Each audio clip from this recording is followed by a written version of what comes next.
My name is Dr. Stuart Porter, and I'm here to just do a very quick podcast with one of our third year students, Wendy, who's just spent the day watching our AMP1, Semester 1, viva exams.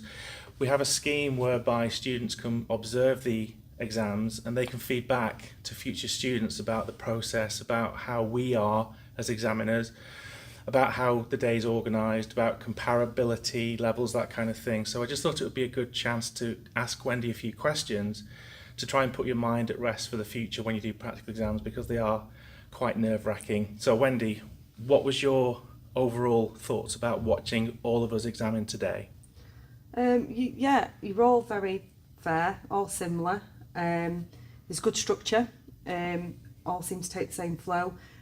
You all just word things differently, and I've noticed that a lot of the examiners are very, very good at rephrasing questions. So if there's ever a question where you would ask and the student is really nervous, or they have to repeat, or you're just not sure of what's being asked, they will rephrase it for you. And I noticed that across the board, across all the examiners I've seen today. I've seen quite a few, and yeah, it's a really good process, I thought. And you know, they make you feel really comfortable as soon as you come in. So that would, yeah, I think it went really well.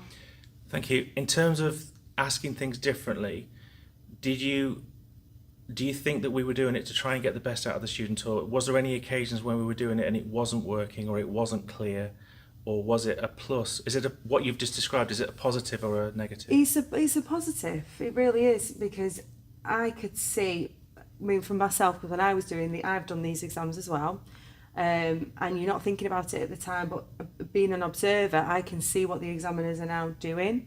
So they're trying to get the best out of you. So when they're pushing for more questions, it's because they know that you are capable and that you do know that information. So it's definitely a positive. Okay, thank you. In terms of when the exam's finished and the student leaves the room, you've seen all of us now work out a mark and give audio feedback. Have you got any comments about that process? Yeah, I think it's really good, actually. I didn't realise that you do your feedback straight away, and I think that's a really good thing, because that means everything's fresh in your mind and it's still fresh in the students. They'll be able to relate to that. It's very fair marking.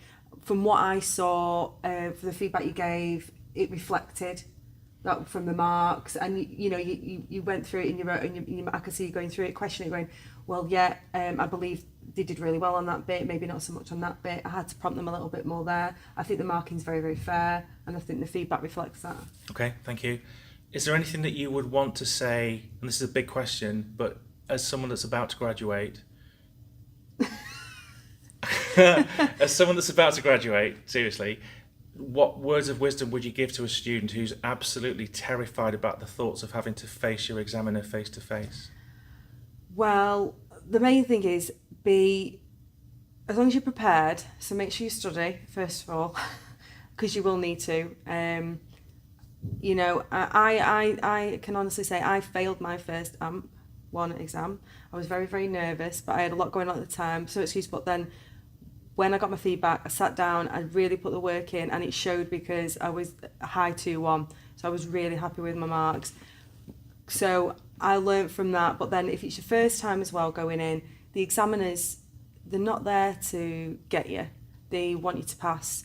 They're there to help you.